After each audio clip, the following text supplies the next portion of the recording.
Alors que j'attendais mon tour, une infirmière s'est approchée et m'a lancé. « Votre fille est prête à sortir. » J'ai failli lui répondre que je n'avais pas de fille. Mais, en relevant la tête, j'ai aperçu juste derrière elle une adolescente figée, les yeux écarquillés de terreur, les mains jointes comme si elle implorait le ciel. Ses lèvres formaient muettement. « S'il vous plaît, dites oui. » Et elle tremblait de la tête aux pieds. Il y avait quelque chose dans son regard qui m'a donné envie de la croire sur le champ. « Oui, pardon, » ai-je balbutié en me levant brusquement. « Allez, on y va, ma puce. » L'infirmière m'a adressé un sourire, puis m'a tendu des papiers à signer. Elle a fait une réaction allergique sévère, mais tout est sous contrôle maintenant. Il suffit de signer là, Madame Deskessler. J'ai gribouillé le faux nom, la gamine collée à moi comme une ombre, sa main crispée sur mon bras, tremblante. L'infirmière a vérifié le dossier. Vous pouvez la ramener, c'est bon. Son père a appelé pour dire qu'il arrivait, au cas où vous seriez parti, mais je lui ai confirmé que vous étiez là. Aussitôt, le visage de la jeune fille s'est décomposé et ses doigts se sont plantés si fort dans ma peau que j'en ai eu mal. Dès que l'infirmière a tourné les talons, elle m'a soufflé, la voix précipitée. « Il faut partir maintenant,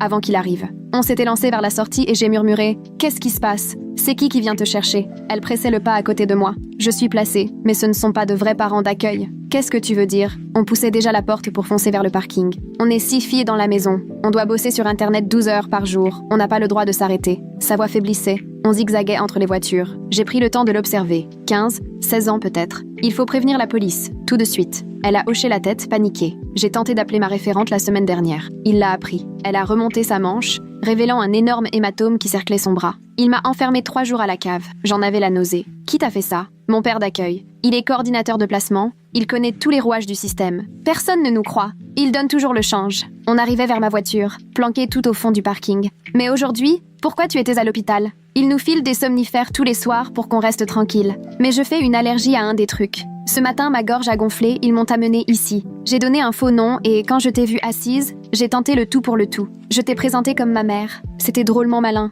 ai-je soufflé tout en cherchant mes clés dans mon sac. Soudain, elle a serré ma main et désigné une voiture de l'autre côté du parking. C'est la sienne. Il est déjà là. J'ai suivi la direction de son doigt. Une Honda grise, garée 3 rangées plus loin, vide. Mon cœur s'est emballé. S'il est là, il doit nous chercher à l'intérieur de l'hôpital. Il faut se cacher. Il porte toujours son badge bleu autour du cou. Tout le monde lui fait confiance. On le prend pour un membre du personnel. La voix coupée par la peur, elle respirait de moins en moins bien. Ma voiture n'était plus qu'à quelques mètres. Dépêchons-nous, tant qu'il ne nous a pas vus. On s'est avancé en essayant d'avoir l'air de rien, même si mes mains tremblaient. La gamine restait rivée derrière moi, comme une ombre. Il a prévenu les autres ce matin, a-t-elle murmuré, la voix brisée. Si je tentais de partir, tout le monde paierait. Elle devait sans doute être déjà punie à cause de moi. On était presque arrivés à la voiture quand, soudain, une voix a retenti derrière nous. « Excusez-moi, madame. » On s'est retournés, figés. Un grand type chauve, lunettes sur le nez, venait droit sur nous. La gamine est restée pétrifiée à mes côtés, haletante. C'est lui, c'est mon père d'accueil. Ma gorge s'est resserrée. J'ai étudié l'homme qui approchait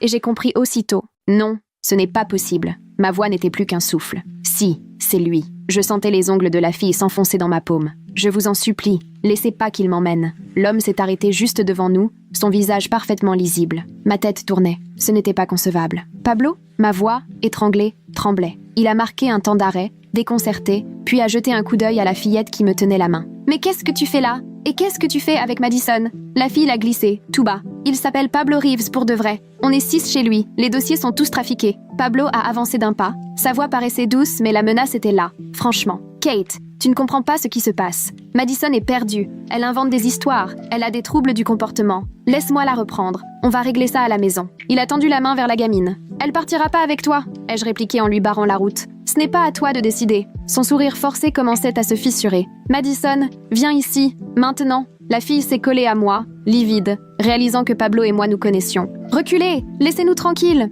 Mes mains tremblaient, tellement que j'avais du mal à sortir mon téléphone. Pablo a changé d'expression en le voyant. Tu vas vraiment appeler la police ? Mon doigt hésitait juste au-dessus du 112. Oui, que tu sois mon frère, ça ne change rien. Tu exploites ses enfants. Famille ou pas, t'es un monstre. J'ai appuyé sur appel, l'appareil collé maladroitement à mon oreille. Madison s'est agrippée à ma veste, blottie contre moi. Elle s'est penchée tout près. Pablo connaît des flics. Ils l'ont déjà couvert quand d'autres filles ont tenté de s'enfuir. La tonalité a retenti une fois. Pablo s'est approché encore, son visage métamorphosé, le masque bienveillant envolé pour laisser place à la froideur la plus absolue. Deuxième sonnerie. Il a dit, d'un ton glacial et calme, que je faisais erreur, que Madison était perturbée et accusait ses tuteurs pour attirer l'attention, que tout était noté dans son dossier. L'opératrice a décroché, m'a demandé ce qui se passait. Je n'ai pas lâché Pablo des yeux en répondant que j'étais témoin d'un trafic d'enfants sur le parking C de l'hôpital. Lorsqu'il a entendu le mot « trafic », le visage de Pablo est devenu livide. Madison, toujours serré contre moi, tremblait de tous ses membres. L'opératrice m'a demandé de répéter, puis m'a dit de rester en ligne. Pablo m'a fixé quelques secondes avant de tourner les talons, rapide mais sans courir, pour regagner sa Honda grise. Je l'ai vu grimper à bord et partir en trombe. Pendant ce temps, l'opératrice continuait ses questions. Combien de personnes étaient impliquées? S'il y avait des blessés? Je répondais tout en gardant un œil sur la Honda qui quittait le parking. Madison a murmuré qu'il allait sûrement s'en prendre à d'autres filles. L'opératrice m'a annoncé que la police arrivait et m'a ordonné de ne pas bouger. 4 minutes plus tard, 2 voitures de police sont entrées sur le parking, gyrophares allumés mais sans sirène. Les policiers sont descendus et sont venus vers nous. J'ai rangé mon téléphone, me suis redressée. Madison s'est placée juste derrière moi, agrippée à mon t-shirt. L'un des policiers était déjà âgé, les cheveux gris. L'autre, bien plus jeune, devait avoir la trentaine. Le plus âgé a demandé ce qui se passait. J'ai expliqué le plus vite possible. Madison était une enfant placée, victime de trafic. Il y avait 6 filles dans la même maison, et mon frère, Pablo Reeves, dirigeait tout ça. Il était coordinateur de placement, l'organisateur de cette façade légale. À la mention de son nom, le plus jeune agent a blêmi, a regardé son collègue et a dit « Je connais Pablo Reeves. C'est un homme respecté dans le domaine du placement familial. » J'ai eu un vertige. L'agent aux cheveux gris s'est tourné vers Madison. « C'est vrai ce qu'elle dit ?» Elle a hoché la tête sans pouvoir prononcer un mot, cramponnée à moi. Le jeune policier a alors précisé qu'il fallait des dépositions séparées et a proposé à Madison de le suivre jusqu'à l'autre voiture. La respiration de Madison s'est précipitée, elle s'est agrippée plus forte à mon dos. J'ai crié qu'elle restait avec moi. Sinon, j'appelais immédiatement un avocat. Les 2 policiers sont restés figés. Le plus vieux, main levée, a tenté de nous rassurer. Il voulait simplement des informations claires. J'ai insisté. Madison était terrorisée. Je restais la seule personne à qui elle accordait sa confiance. Ils n'avaient qu'à poser leurs questions à nous 2 en même temps, ou bien nous ne dirions rien. Après un échange de regards, le plus jeune a haussé les épaules. Ils nous ont interrogés sur le parking pendant 20 minutes. Madison répondait d'une voix minuscule, sa main serrée dans la mienne, racontant la maison, les autres filles, le travail en ligne. Les agents notaient tout. Puis le policier aux cheveux gris a déclaré qu'il fallait amener Madison au commissariat pour une audition officielle. J'ai exigé de l'accompagner. Il m'a expliqué que ce n'était pas l'usage. J'ai répondu que la procédure m'importait peu. Madison m'avait désignée comme sa mère à l'hôpital. J'étais l'adulte responsable et je ne la laisserais pas partir seule. Le jeune a admis que ma présence serait sûrement bénéfique vu l'état de Madison. On a donc pris nos voitures direction le poste. Durant tout le trajet, je n'ai pas quitté Madison des yeux dans mon rétroviseur. À l'arrière de la voiture de police, elle paraissait minuscule. Au poste, on nous a installés dans une salle froide et nue, simplement meublée d'une table et de chaises. Les murs étaient gris, une caméra braquée sur nous depuis un angle. Un détective est arrivé 10 minutes plus tard, la quarantaine, cheveux sombres, le regard fatigué. Il s'est présenté, détective Santos. Sa voix était grave, mais sans agressivité. Il s'est assis face à nous, a demandé à Madison de tout raconter depuis le début. Sa voix tremblait. Elle a décrit les 6 filles, les 12 heures de travail quotidien en ligne, les somnifères imposés chaque soir, le sous-sol où Pablo l'avait enfermé pendant 3 jours. Le détective Santos prenait des notes et cherchait à reconstituer l'adresse exacte, la disposition de la maison, les prénoms des autres filles. Madison récitait tout par cœur. Tiana, 17 ans, la plus âgée, Larissa, depuis le plus longtemps, 16 ans, puis elle a donné les autres noms. Il l'a interrogée sur la routine de Pablo, ses horaires d'entrée et de sortie, les visites éventuelles. Madison répondait sans hésitation, ses mains agitées de tremblement. Le détective s'est adossé, le visage inquiet. « Cette affaire exige une enquête immédiate », a-t-il conclu. Il a voulu en savoir plus sur ce fameux travail en ligne. Madison a baissé les yeux, expliqué qu'elle devait créer du contenu 12 heures par jour, sans oser préciser davantage. Pablo récupérait tout l'argent, leur faisait payer nourriture, vêtements, si bien qu'elle n'avait jamais un sou. Santos a voulu savoir combien ça représentait. Madison ne savait pas, mais elle avait vu passer des tableaux de chiffres, des milliers d'euros chaque mois. À présent, elle tremblait de tout son corps. Santos s'est levé, est revenu avec un verre d'eau et une couverture trouvée on ne sait où. Elle s'en est enveloppée sans rien dire. Il a abordé les somnifères et l'allergie. Madison a expliqué qu'elle devait tous les soirs prendre une pilule et qu'elle était allergique à un composant. Ce matin, sa gorge s'est fermée. Pablo avait dû l'emmener à l'hôpital, où elle avait donné un faux nom. Quand elle m'a vue dans la salle d'attente, elle a pris le risque de me reconnaître comme sa mère. Le détective hocha la tête, notant encore. Puis il a posé des questions sur la punition du sous-sol. Madison a relevé sa manche, montrant l'hématome, et expliqué qu'elle y avait été enfermée 3 jours la semaine passée pour avoir tenté de joindre son assistante sociale.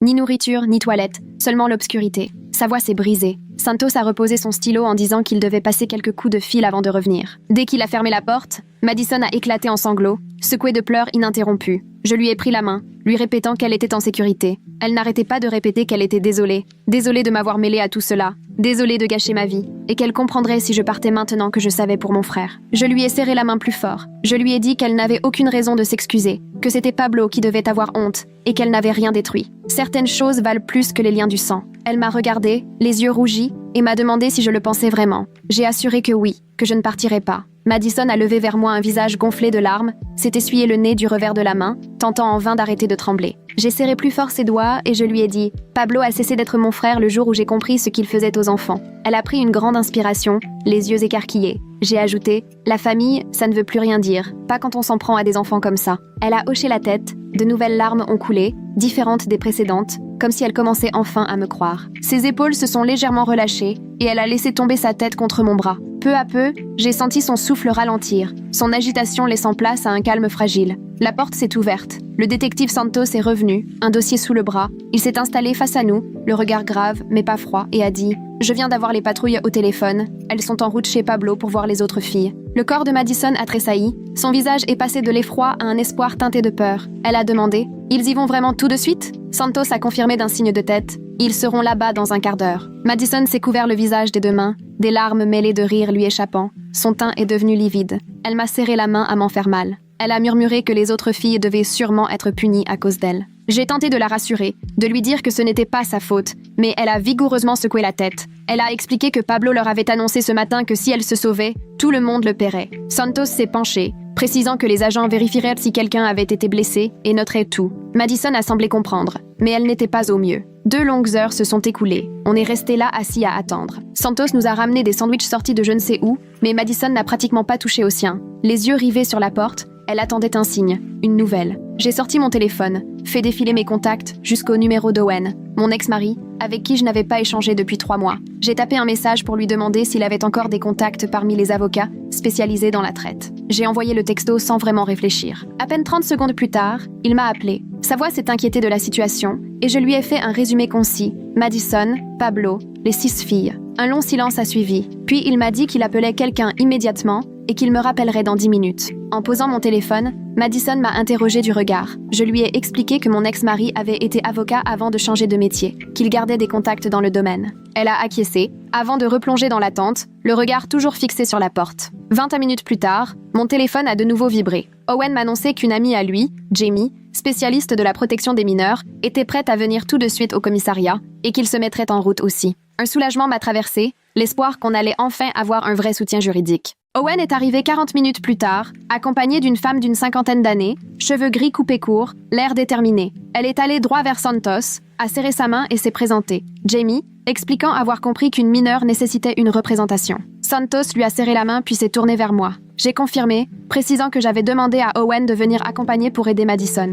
Jamie a tiré une chaise, s'est installée à côté de Madison et lui a demandé si elle acceptait sa présence. Madison a acquiescé. Jamie a alors enchaîné les questions à Santos concernant la protection de Madison et où elle passerait la nuit. Santos a répondu que normalement, elle irait en famille d'accueil, mais qu'au vu des circonstances, ce serait compliqué. Jamie a tiqué sur le mot « compliqué ». Ce n'est pas le terme qu'elle aurait choisi, a-t-elle répliqué. Selon elle, Pablo pouvait accéder à tous les dossiers de placement. Il retrouverait Madison n'importe où. Il lui fallait un hébergement d'urgence complètement hors des circuits officiels. Santos s'est frotté le visage, précisant qu'il allait passer quelques coups de fil à ce sujet, mais son téléphone a sonné avant qu'il n'en ait le temps. Il a décroché, écouté en silence, notant quelque chose sur son carnet. « D'accord, merci », a-t-il dit avant de raccrocher. En nous regardant, j'ai compris rien qu'à sa mine que la nouvelle n'était pas bonne. Il a annoncé que les agents venaient de quitter la maison de Pablo. Les 6 filles étaient là, en pleine forme apparemment, la maison impeccable. Les filles prétendaient que tout allait bien. Elles ne comprenaient même pas pourquoi Madison s'inquiétait. Pablo s'était montré coopératif, avait répondu à toutes les questions. Madison a émis un gémissement étouffé, comme un coup reçu en plein ventre. Sa respiration s'accélérait, bruyante, paniquée. Elle s'est levée d'un bond, renversant sa chaise, en répétant « Non, non, non », tout en se tirant les cheveux. Je me suis précipitée pour lui saisir les épaules. Elle tremblait à tel point que je craignais qu'elle ne s'effondre. Jamie, immédiate, lui a pris l'autre bras, on l'a remise sur sa chaise, et Jamie s'est agenouillée devant elle. Madison n'arrivait plus à respirer normalement, suffoquée. D'une voix brisée par l'angoisse, elle a expliqué que Pablo leur faisait apprendre tout ce qu'il fallait répondre en cas de contrôle, qu'il avait sûrement prévenu les filles dès qu'il était sorti de l'hôpital. Il les menaçait, elles étaient bien trop effrayées pour oser dire la vérité. Jamie a alors demandé à Santos si les agents avaient remarqué quoi que ce soit d'étrange chez les filles. En consultant ses notes, il a dit qu'elles paraissaient nerveuses, certes, mais aucune blessure visible, aucun signe de mauvais traitement. Pablo leur avait montré ses papiers de coordinateur. Tous les dossiers étaient en règle. Rien ne clochait. La maison était propre, Il y avait de quoi manger, chaque fille avait sa propre chambre. Jamie s'enfonça dans son fauteuil, le visage durci par la colère. C'est exactement le genre de réseau de traite qui passe sous les radars à cause de l'institution,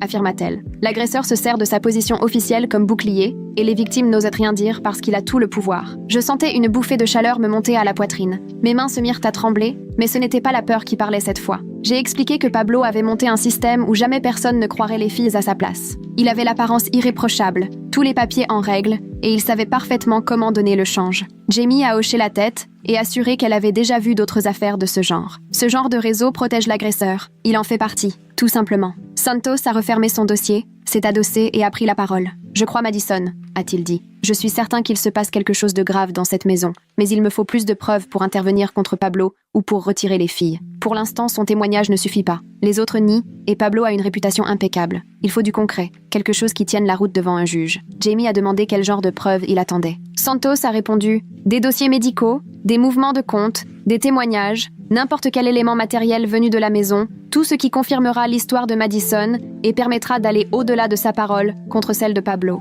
J'ai regardé Madison. Elle était d'une pâleur à faire peur. On aurait cru qu'elle allait tourner de l'œil. Je lui ai passé un bras autour des épaules avant de dire à Santos qu'on lui apporterait tout ce qu'il fallait. Hors de question de laisser Pablo s'en sortir. Owen, qui n'avait rien dit depuis le début, a alors pris la parole. Il a suggéré de faire examiner Madison dès maintenant par un médecin pour tout consigner. Pas seulement l'allergie, mais aussi tout signe de ce que Pablo aurait pu lui faire subir. Jamie a aussitôt approuvé, insistant sur le fait que ce serait une preuve officielle impossible à réfuter. Elle a expliqué que les examens médicaux révélaient souvent des choses dont les victimes n'ont même pas conscience sur le moment, parce qu'on ne fait pas toujours le lien. Santos a acquiescé. Il pouvait organiser un rendez-vous avec une infirmière légiste dans un autre hôpital, loin d'ici, où Pablo n'aurait aucun contact possible. L'idée d'un nouvel hôpital a rendu Madison anxieuse, mais je lui ai serré la main et expliqué que c'était indispensable. Il fallait des preuves solides pour la justice. Elle a accepté, à peine audible. D'accord. 20 minutes plus tard, nous étions tous dans la voiture d'Owen, filant vers l'hôpital du district, à l'autre bout de la ville. Madison était sur la banquette arrière, le regard perdu par la fenêtre, rongeant ses ongles.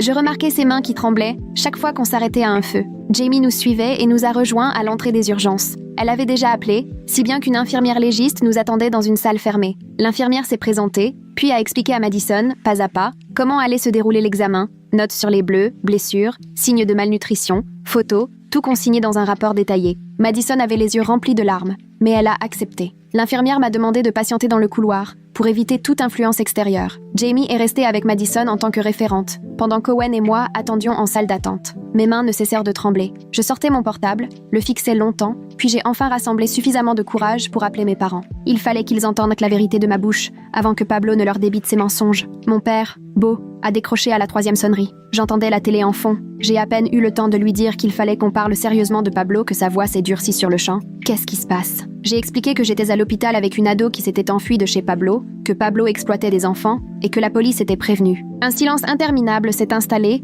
au point que j'ai cru que la ligne avait coupé, puis mon père a explosé. Sa voix s'est faite forte, pleine de colère, et il a exigé des explications. Il était persuadé que je me trompais, que son fils n'aurait jamais fait ça. J'ai essayé de lui parler de Madison et des autres filles, mais il m'a coupé net. Pour lui, j'étais manipulée par une ado perturbée, sûrement pleine de problèmes. Il m'a ordonné de ramener la fille chez Pablo et d'arrêter de semer la zizanie dans la famille. J'avais la poitrine oppressée, je peinais à respirer. J'ai insisté. J'avais vu Pablo à l'hôpital. Il avait tenté d'arracher Madison, de force. Et là, elle portait des marques d'abus physiques, au point qu'une infirmière légiste était en train de l'examiner. La voix de mon père est montée d'un cran encore. Il m'a rétorqué que ses enfants venaient souvent de milieux compliqués, que leurs blessures ne voulaient rien dire et dataient sûrement d'avant. Il m'a reproché de juger mon propre frère sans connaître tous les faits. Il a ajouté que Pablo avait dédié sa vie à aider les jeunes en galère et que j'étais en train de salir sa réputation avec des accusations parfaitement fausses. J'avais la nausée. Je lui ai demandé comment il pouvait défendre Pablo aussi aveuglément sans écouter ce que j'avais à dire. Il m'a répondu sèchement « Parce que Pablo est mon fils, et je le connais mieux qu'une gamine que tu viens de rencontrer. »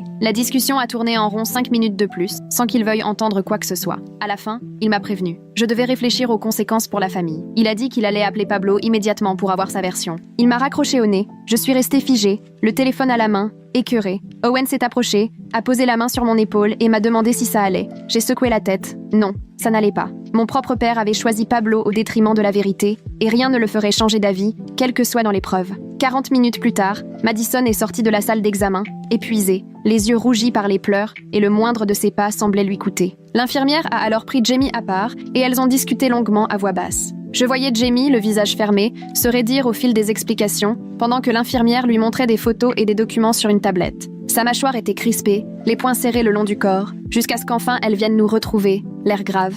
Elle nous a alors expliqué que l'examen médical avait révélé chez Madison des signes évidents de privation de sommeil chronique, des cernes marquées, des réflexes ralentis, des troubles de l'attention. Madison présentait aussi des lésions répétitives sur les mains et les poignets, qui correspondaient à un usage intensif de l'ordinateur sur une longue période. Plusieurs hématomes, à différents stades de guérison, laissèrent supposer des coupes portées avec des objets, rien qui puisse ressembler à des accidents. L'infirmière avait aussi constaté une malnutrition manifeste. Madison était nettement en dessous de son poids de santé pour son âge et sa taille. Jamie a ajouté que la réaction allergique aux somnifères aurait pu lui coûter la vie si Madison n'était pas arrivée à l'hôpital à temps. Sa gorge commençait à se fermer, et 30 minutes de plus auraient pu être fatales. À chaque détail de plus, à chaque mot de Jamie, une colère froide montait en moi. La situation était bien pire que ce que Madison nous avait laissé entendre. L'inspecteur Santos a appelé pendant que nous étions encore à l'hôpital. Jamie lui a résumé les résultats médicaux. Je pouvais entendre la détermination dans la voix de Santos à travers le téléphone. Il a dit que ça suffisait pour qu'il obtienne un mandat d'urgence afin de saisir les ordinateurs et les dossiers financiers de Pablo. Il nous a expliqué qu'il faudrait quelques jours pour mettre le mandat à exécution, mais qu'ils avaient enfin le feu vert légal pour aller plus loin dans l'enquête. Une fois l'appel terminé, Jamie s'est tournée vers Madison pour lui demander où elle pourrait passer la nuit. Impossible de compter sur le système de placement. Pablo y avait manifestement accès. Et comme je n'étais pas tutrice agréée, Madison ne pouvait normalement pas rester chez moi. Après une hésitation, Jamie a tranché. Madison restera chez moi de façon informelle, le temps que je dépose une demande de garde d'urgence dès demain matin. Ce n'était pas complètement légal, mais c'était sans comparaison plus sûr que de replonger Madison dans un système que Pablo pouvait manipuler à sa guise. Owen a alors mis Jamie à l'écart pendant que Madison attrapait sa veste et lui a proposé de venir dormir chez moi, avec nous. Il a dit que si Pablo tentait de s'introduire, il valait mieux ne pas être seul Madison et moi. Cela m'a enlevé un poids. En réalité, l'idée que Pablo sache où j'habitais m'angoissait totalement. Jamie a trouvé que c'était la meilleure solution et a promis de lancer la procédure de tutelle d'urgence dès le lendemain matin. Nous avons quitté l'hôpital vers 23h30 et pris la route jusqu'à mon appartement. Madison, assise en silence à l'arrière, avait le regard perdu derrière la vitre. Owen nous suivait en voiture et je ne pouvais m'empêcher de surveiller le rétroviseur, de peur de voir la voiture de Pablo apparaître derrière nous. Mes mains tremblèrent sur le volant. Nous sommes arrivés sur le parking juste avant minuit. Owen s'est garé à côté de nous, prêtant main forte pour porter les affaires de Madison. Même si, en fuyant l'hôpital, elle n'avait emporté que les vêtements qu'elle portait. Je lui ai prêté un vieux pyjama à moi et installé la chambre d'amis avec des draps propres et des couvertures supplémentaires. Madison me remerciait sans cesse, légèrement perdue, et s'excusait aussi d'avoir bouleversé ma vie et d'avoir causé des ennuis avec ma famille. Je me suis assise au bord du lit pour lui dire qu'elle n'avait pas à s'excuser, que l'essentiel était qu'elle soit en sécurité, ici, avec nous. Elle m'a regardée, les larmes aux yeux, et a simplement hoché la tête. Owen a pris place sur le canapé avec un oreiller et une couverture. Quant à moi, je suis allée dans ma chambre, mais il m'était impossible de fermer l'œil. Je suis restée des heures allongée dans le noir, à penser aux 5 autres filles, coincées dans la maison de Pablo, probablement punies à cause de la fuite de Madison. J'imaginais Pablo, furieux, déversant sa colère sur elle. Je ne pouvais pas m'empêcher de penser à mon propre frère, et d'essayer de me rappeler le petit garçon qu'il avait été, celui qui jouait avec moi dans le jardin, qui m'avait appris à faire du vélo. Comment avait-il pu devenir cet homme capable de faire du mal à des enfants? Je n'arrivais pas à concilier ces deux images de lui dans mon esprit. J'ai fini par m'endormir vers 4 heures du matin, et à peine 3 heures plus tard, mon téléphone a sonné. C'était Jamie. Elle m'annonçait qu'elle allait déposer une demande de tutelle d'urgence à mon nom dans la matinée, ce qui me permettrait d'avoir l'autorité légale pour prendre soin de Madison. L'audience aurait lieu dans 3 jours. Je l'ai remercié avant de raccrocher. 20 minutes plus tard, le détective Santos m'a appelé. Pablo avait réussi à engager un des plus grands avocats pénalistes pendant la nuit, et ce dernier avançait déjà que Madison avait un lourd passé de troubles du comportement et d'accusations mensongères envers ses anciennes familles d'accueil. Une angoisse glacée m'a serré le ventre. J'ai compris que Pablo avait prévu son coup, préparé de faux dossiers pour discréditer Madison avant même qu'elle ne tente de s'enfuir. Santos m'a dit qu'il leur faudrait des preuves irréfutables pour contrer la défense de Pablo. Tout espoir commençait à faiblir en moi. Madison est sortie de la chambre d'amis alors que j'étais encore au téléphone et m'a demandé ce qui se passait. Je lui ai raconté ce que l'avocat de Pablo prétendait,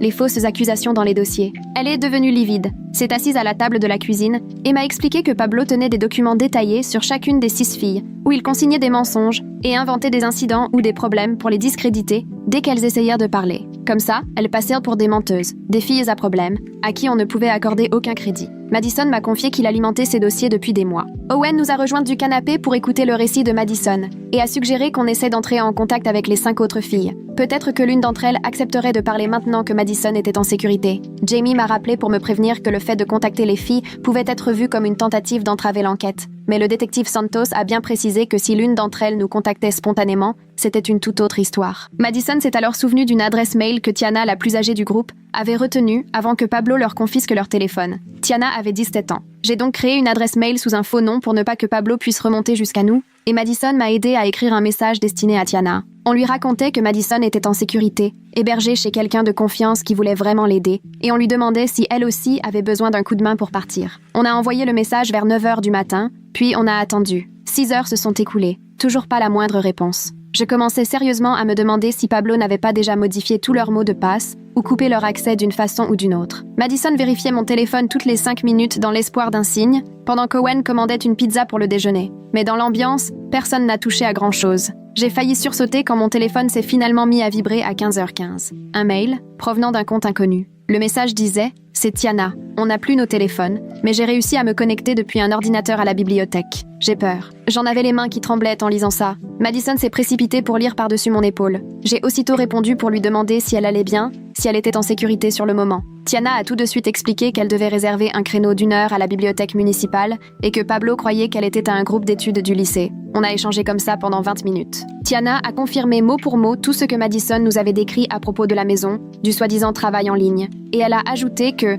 ce matin-là, Pablo avait menacé tout le monde. Si l'une d'elles tentait de s'enfuir, il les signalerait comme fugueuses, ce qui veut dire placement en foyer fermé, puisque celles qui sont là n'ont pas d'autre famille. Tiana nous disait que les plus jeunes étaient désormais bien trop terrifiés pour envisager de partir. Elle a aussi demandé si Madison allait vraiment bien et si on était réellement capable de les aider à sortir de là. Je lui ai répondu que oui, et que nous avions un avocat ainsi qu'un détective prêt à intervenir. Après ça, Tiana n'a plus donné signe de vie. Madison a deviné que son heure à la bibliothèque venait de se terminer. On est resté là, les yeux rivés sur mon téléphone, à espérer qu'elle se reconnecte. Mais rien. J'ai aussitôt transféré l'échange au détective Santos et je l'ai appelé. Il a décroché dès la 2e sonnerie. Après que je lui ai résumé notre correspondance avec Tiana, qui venait de confirmer tous les dires de Madison, il m'a demandé d'envoyer aussitôt les captures d'écran de la conversation. C'est exactement ce qu'il nous fallait, m'a-t-il dit. Une seconde victime prête à parler, ça change tout. Il a voulu savoir si Tiana pourrait venir au commissariat dès le lendemain, sur l'heure de midi, quand Pablo ne se douterait de rien. Je lui ai promis de la prévenir par mail. Madison était assise tout près de moi sur le canapé,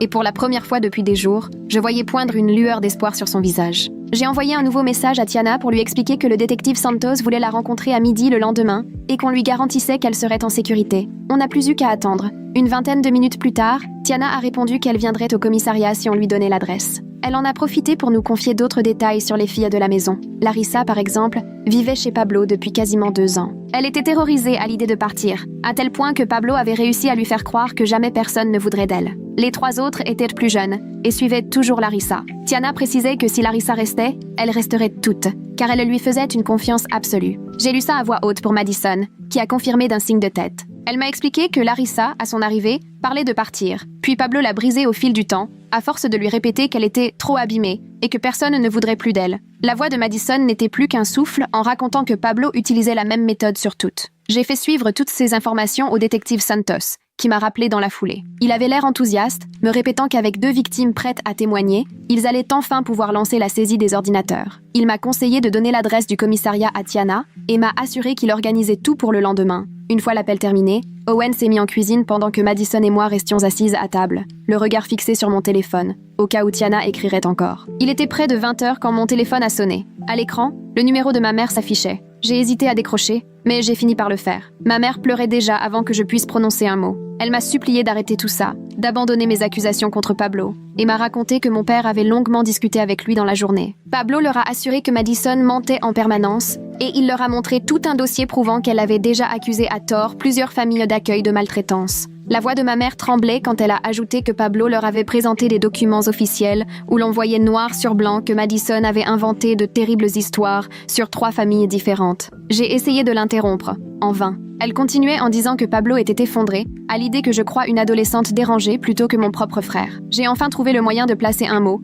alors je lui ai parlé des preuves médicales de l'hôpital et du témoignage de Tiana, ainsi que des autres filles enfermées avec elle. Ma mère était restée silencieuse quelques instants avant de me répéter que Pablo leur avait déjà tout montré, y compris le dossier complet de Madison dans le système de l'aide sociale, avec évaluation psychologique et rapport d'incident en prime. Ce dossier prétendait prouver que Madison inventait des histoires pour attirer l'attention. J'ai eu l'estomac noué en réalisant que les faux documents de Pablo avaient exactement l'effet prédit par Madison. Ma mère a fini par ajouter que les notes du psychologue démontraient, selon elle, que Madison avait de graves troubles du comportement et manipulait les adultes. J'ai répondu à ma mère que tous ces dossiers étaient montés de toutes pièces, que Pablo les avait inventés pour éviter que les filles osent parler. Elle a voulu savoir d'où je tenais ça, alors j'ai expliqué que Madison m'avait détaillé toute la manipulation. Ma mère s'est mise à pleurer de plus belle, répétant que je préférais accorder du crédit aux affabulations d'une étrangère plutôt qu'à ma propre famille. D'après elle, tout le monde soutenait Pablo, et si je continuais dans cette voie, je serais exclue pour de bon. J'ai tenté une fois de plus de lui exposer les preuves médicales et l'enquête du détective Santos, mais elle refusait de m'écouter. Elle m'a lancé qu'il fallait choisir, reconnaître que je m'étais trompée sur Pablo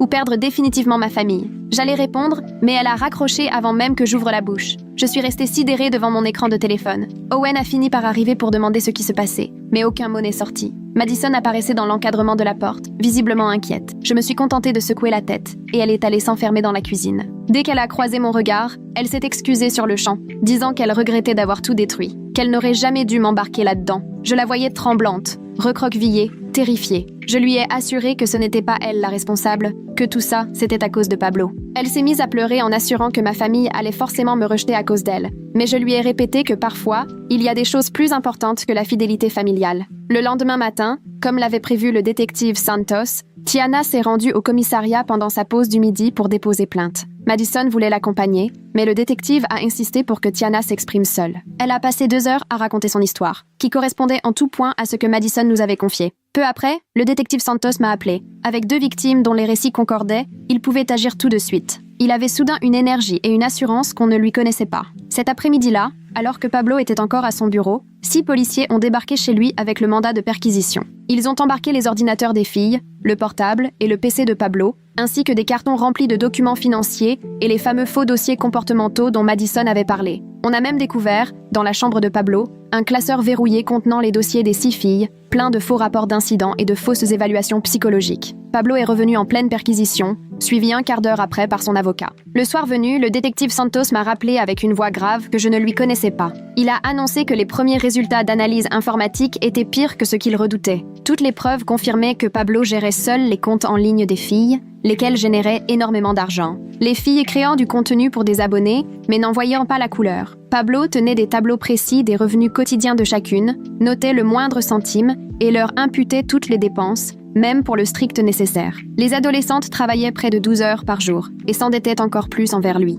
J'ai voulu savoir à combien montait la somme exacte. Santos s'est interrompu un moment, puis il m'a lâché que les documents prouvaient que Pablo avait empoché plus de 400 000 $ en 2 ans grâce au travail des filles. Par-dessus le marché, il percevait en parallèle les allocations de l'État pour leur prise en charge. Le procureur envisageait déjà de requalifier les faits en traite d'êtres humains et fraude, un dossier qui dépassait largement celui d'un mauvais parent d'accueil. Là, on était carrément face à un réseau criminel. Le lendemain matin, Santos m'a recontacté pour m'annoncer que les agents allaient arrêter Pablo à son bureau, mandat en main. J'ai mis le haut-parleur pour que Madison entende. Elle m'a serré la main sans lâcher un mot pendant qu'on écoutait. Le détective expliquait qu'ils avaient réuni de quoi le poursuivre pour traite de mineurs à 6 chefs, exploitation, fraude et séquestration. L'audience sur la caution était prévue l'après-midi même. Le parquet réclamait 500 000 $, convaincu que Pablo pouvait très bien prendre la fuite. Madison a fondu en larmes en entendant le montant, persuadé que les parents de Pablo paieraient sans hésiter. Je l'ai rassuré. Même dans ce cas, Pablo n'avait plus le droit de l'approcher grâce à l'ordonnance de protection. 2 heures plus tard, Santos m'a envoyé un message. Pablo était en garde à vue et ses parents déjà au tribunal avec un agent de caution.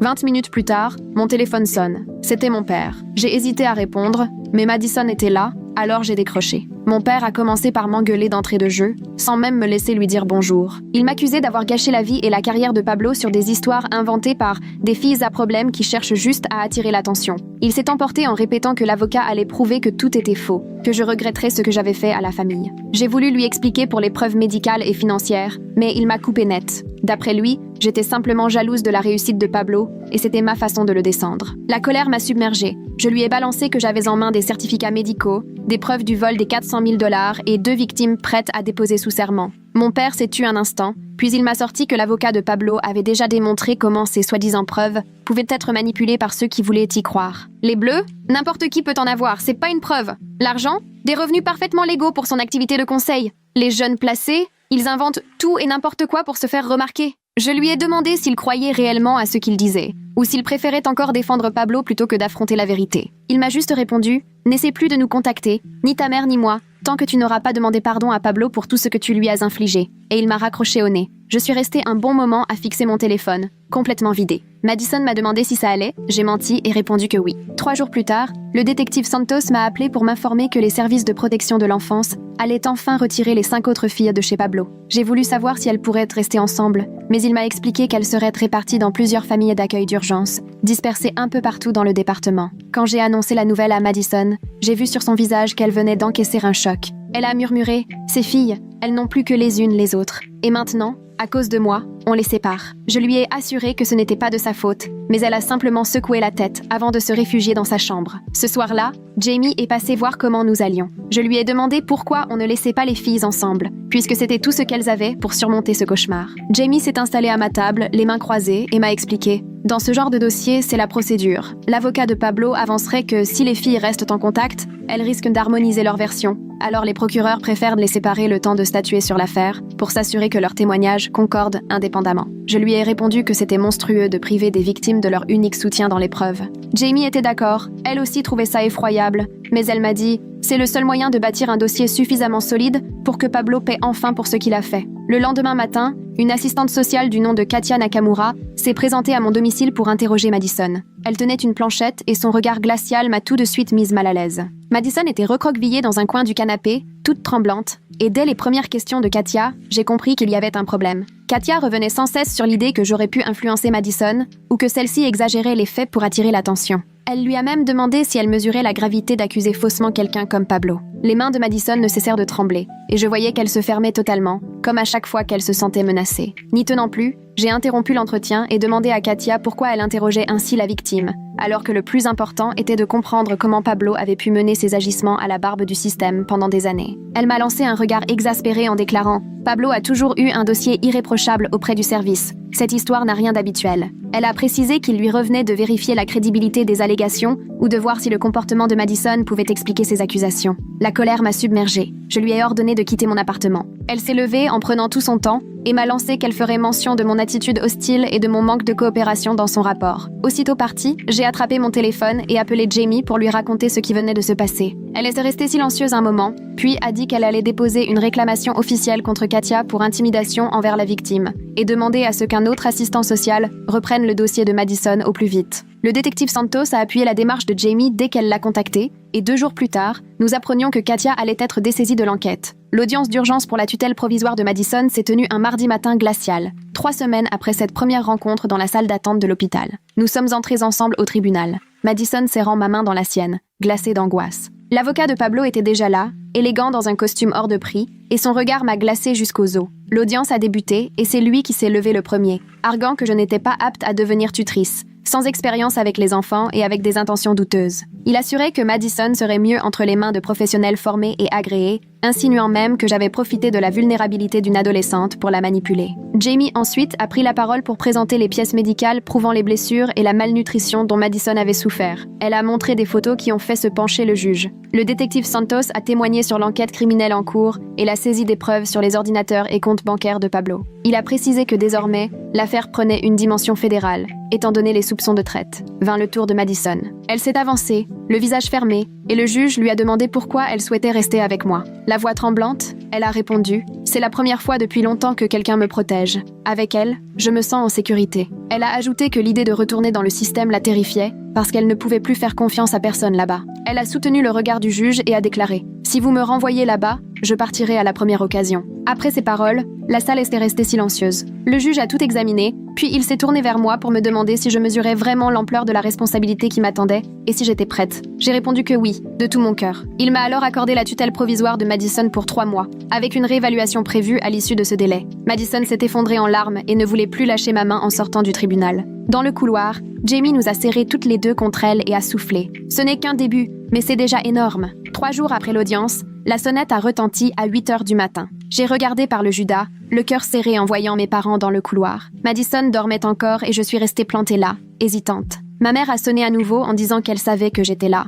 J'ai ouvert la porte en laissant la chaîne de sécurité et aussitôt mon père a cherché à forcer le passage, exigeant de parler à Madison. Elle doit nous dire la vérité sur Pablo. Je leur ai dit qu'elle dormait et qu'il devait repartir, mais ma mère s'est mise à pleurer. « Tu nous empêches de voir notre petite fille. Je lui ai froidement rappelé que Madison n'était pas leur petite fille et qu'il n'avait aucun droit légal sur elle. Le visage de mon père s'est empourpré. Il a poussé de toutes ses forces sur la porte. La chaîne a tenu, mais j'ai reculé en criant « Owen !» Il a accouru de la cuisine et a découvert mon père en train de forcer l'entrée. Owen leur a lancé « Reculez, sinon j'appelle la police ». Ma mère s'est mise à hurler « Tu es un monstre, tu détruis notre famille ». Elle criait que j'avais ruiné la vie de leur fils à cause des mensonges d'une ado déséquilibrée. Les mains tremblantes, j'ai attrapé mon téléphone et composé le 17. Mon père, finalement, a arrêté de forcer la porte, me fixant d'un regard étranger. J'ai expliqué à l'opérateur que mes parents enfreignaient une ordonnance de protection et essayaient de s'introduire chez moi. Ma mère pleurait sans s'arrêter. « Tu préfères une inconnue à ta propre famille ?» Owen s'est positionné à côté de moi. Sa présence me rassurait. 2 policiers sont arrivés une douzaine de minutes plus tard. Je leur ai ouvert pendant que mes parents attendirent dans le couloir. Les agents ont examiné les papiers de l'ordonnance, puis sont sortis parler à mes parents dans le hall. J'entendais l'un d'eux expliquer qu'ils n'avaient pas le droit d'être ici. Ma mère protestait, répétant qu'ils voulaient simplement voir leur petite fille et vérifier qu'elle allait bien. L'agent lui a répondu que Madison n'était pas leur petite fille et qu'il n'avait aucun droit de visite. Il a été très clair. S'il revenait, il serait arrêté pour violation de l'ordonnance. Ma mère a hurlé que j'étais devenue un monstre qui volait la vie de son fils, tandis que mon père restait muet, évitant soigneusement tout regard, pendant que les agents les raccompagnaient jusqu'à l'ascenseur. Après leur départ, je me suis effondrée en larmes sur le canapé, pendant qu'Owen me préparait un café. Madison est sortie de sa chambre, inquiète, me demandant ce qui s'était passé. Je lui ai raconté que mes parents étaient venus tenter une visite. Elle s'est confondue en excuses, s'accusant d'avoir causé des ennuis avec ma famille, mais je lui ai assuré qu'elle n'avait rien à se reprocher. 2 semaines plus tard, l'inspecteur Santos a appelé. Larissa avait enfin accepté de témoigner. Il nous a expliqué que les déclarations des autres filles l'avaient convaincu que Pablo n'oserait plus se venger. Avec Jamie, nous avons emmené Madison au commissariat, où Larissa attendait dans une salle d'audition. Les 2 filles se sont précipitées dans les bras l'une de l'autre, sanglotant longtemps avant que l'enregistrement ne commence. Le témoignage de Larissa a duré près de 4 heures. Elle connaissait Pablo depuis plus longtemps que les autres. Elle avait tout vu depuis le début. Elle a raconté qu'au départ, Pablo ne proposait que de vrais cours de soutien scolaire en ligne, avec 1 ou 2 filles seulement. Il semblait sincère, soucieux de venir en aide, presque un parent d'accueil modèle. Mais peu à peu, il a basculé vers des activités en ligne beaucoup plus lucratives, leur confisquant téléphone et accès au monde extérieur, surveillant le moindre de leurs échanges. Larissa a expliqué que Pablo leur répétait qu'elles avaient de la chance d'avoir un toit, que beaucoup d'enfants placés finissaient à la rue. Il leur faisait croire que ce travail était indispensable pour payer leur nourriture et leur hébergement. Elle a aussi décrit comment l'histoire des somnifères avait commencé. Après la tentative de fuite d'une des filles, Pablo leur disait que les cacher les aiderait à mieux dormir, alors qu'il voulait simplement les rendre dociles et épuisés. Larissa a donné les noms de 4 autres hommes avec qui Pablo plaçait des filles, dans des situations similaires, dans 3 états différents, se vantant de l'argent colossal généré par leur réseau. L'inspecteur Santos a demandé des précisions sur les finances, et Larissa a raconté avoir vu les tableurs Excel de Pablo, où il consignait les profits de chaque fille.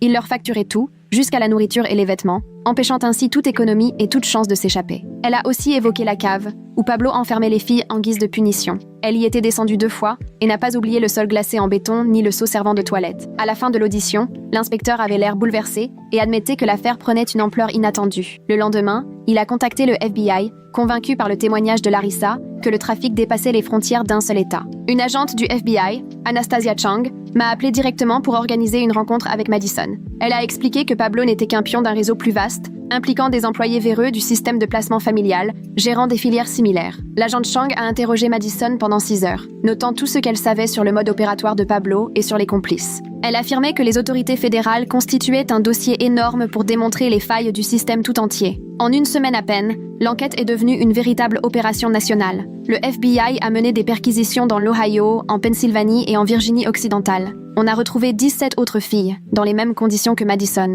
L'agente Chang me tenait informée au fur et à mesure que le dossier s'alourdissait contre Pablo et ses 4 acolytes. Elle assurait que les preuves étaient accablantes. Entre les relevés bancaires et les millions d'euros en jeu, il n'y avait plus de doute. L'avocat de Pablo a essayé de négocier, mais Jamie a expliqué que les charges fédérales étaient inévitables. Les procureurs tenaient à faire de ce dossier un exemple et à déclencher une réforme de l'accueil familial. Malgré l'insistance de la défense, l'agente Chang ne laissait aucun doute. Les preuves de traite étaient irréfutables. D'après Jamie, les procureurs voulaient prouver que même ceux qui profitèrent du système devraient rendre des comptes. La procédure judiciaire a traîné plusieurs semaines, avec son lot de requêtes et d'audiences. Madison a dû passer devant le grand jury, terrifiée, mais elle l'a fait jusqu'au bout. Je l'attendais devant la salle, et quand elle est sortie en larmes, je l'ai serrée dans mes bras. 3 mois après la fuite de Madison de l'hôpital, Pablo a fini par comparaître devant la cour fédérale et a reconnu sa culpabilité sur toute la ligne. Le juge l'a condamné à 28 ans de prison ferme, sans possibilité de libération anticipée. Les 4 autres membres du réseau ont écopé de peines similaires, allant de 22 à 30 ans de réclusion. L'agent Chang m'a appelé pour m'annoncer qu'ils avaient réussi à sauver 17 autres filles en différents endroits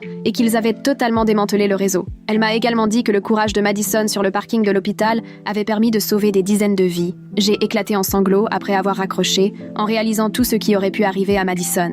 Si ce jour-là, elle ne m'avait pas désignée dans la salle d'attente, elle serait peut-être encore séquestrée chez Pablo, ou pire. Les 5 autres filles qui vivaient chez Pablo ont été placées dans des familles d'accueil différentes du département, réparties exprès pour éviter toute suspicion d'entente sur leurs témoignages, comme l'a expliqué Jamie. Madison, elle, était sans cesse inquiète pour Tiana et Larissa. Elle voulait savoir si elles allaient bien, si elles étaient en sécurité. Leurs psychologues ont donc organisé 2 visioconférences supervisées par moi pour qu'elles gardent le contact. J'étais avec Madison lors du tout premier appel, et j'ai vu son visage s'illuminer dès qu'elle a aperçu Tiana à l'écran. Elles se sont racontées leurs nouveaux établissements, leurs séances de thérapie. Larissa s'est jointe à la discussion et a raconté à Madison qu'elle apprenait la guitare dans sa nouvelle famille d'accueil. Toutes 3 continuaient à se battre contre leurs traumatismes et leurs angoisses, mais elles trouvaient peu à peu leur marque. La psychologue de Madison rappelait souvent combien il était important de préserver ces liens pour aider à leur reconstruction, même s'il était encore trop tôt pour qu'elles se revoient en vrai. 6 semaines après la condamnation de Pablo, mes parents m'ont contacté par l'intermédiaire de leur avocat. Leur mail admettait que Pablo avait tout avoué